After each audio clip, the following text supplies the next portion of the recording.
Келесі 14 жастан бастап жауап беретін қылмыстың түрі ол зорлау, 20-шы бап. Негізгі толық оның атауы зорлау болмау керек, ол әйел жынысты адам зорлау болу керек. Өйткені себебі міндетті түрде жәбірленуші әйел заты болады. Жақсы қылмыс емес. Ол ал еркекті зорлауға бола ма деген сұрақ туады. Әлбетте болады.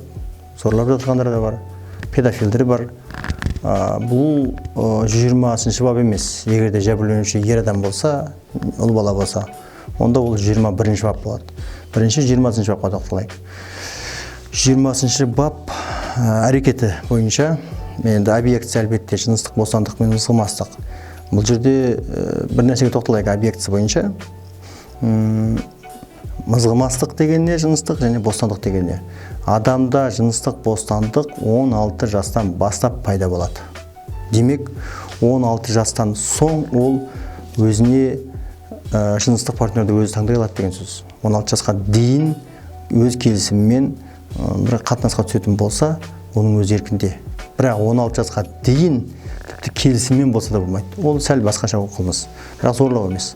Зорлық деген әрекеті бойынша мынандай тәсілдерден тұрады. Бірінші күш қолданып, екінші күш қолданбақшы болып, үшінші дәрменсіз күйін пайдаланып жәбірленушінің. Күш қолданып бұл түсінікті. Яғни күш көрсете отырып, қолын қайырып отырып, яғни оның қарсылығына басып жаншу арқылы. Одан кейін күш қолданамын деп қорқыту шын мәнінде нақты болады. Әркім әртүрлі қорқытады. Біреулер тіпті қарумен де қорқытатындар болады. Одан кейін дәрменсіз күйін пайдаланып. Дәрменсіз күйін пайдаланып деген сөз ол жәбірленушінің өз еркімен қарсылық білдіре алмайтын күйі. Яғни ол адам ұйықтап жатқан болуы мүмкін, немесе бір дәрінің басқаның көмегімен сондай жағдайға түскен болуы мүмкін, ауырып жатқан болуы мүмкін, немесе жас бала болуы мүмкін, немесе кәрі адам болуы мүмкін. Немесе өзге де жағдайларда өз еркімен қарсылық білдіре алмайтын күйде болса, ол дәрменсіз күй болып табылады. Және ескеретін жағдай, зорлау қылмысы жыныстық қатынас аяқталған сәтте емес, жыныстық қатынас басталған сәттен бастап қылмыс аяқталады. Яғни ұйықтап жатқан адамға біреу оның рұқсатынсыз жыныстық қатынас бастап қоятын болса, ұйықтап жатқан адаммен онда қылмыс бітті.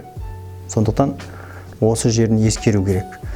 Бұл 14 жастан бастап жауап беретін қылмыстардың түрі. Субъектісі 14-ке толған ер адам 20-шы бап бойынша.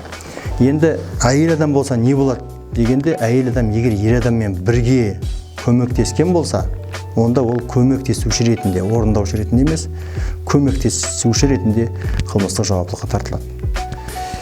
Яғни басқа бір қызды жаңағыдай бір отырысқа барамыз деп алып шығып көмектескен адам, немесе қолын аяғын қайыруға көмектескен адам, басқа да жағдайлармен көмектескен, сосын мас күйінде болудың өзі зорлық па, зорлық емес па деген сұрақ туындайды. Дәрменсіздік бола ма, жоқ па?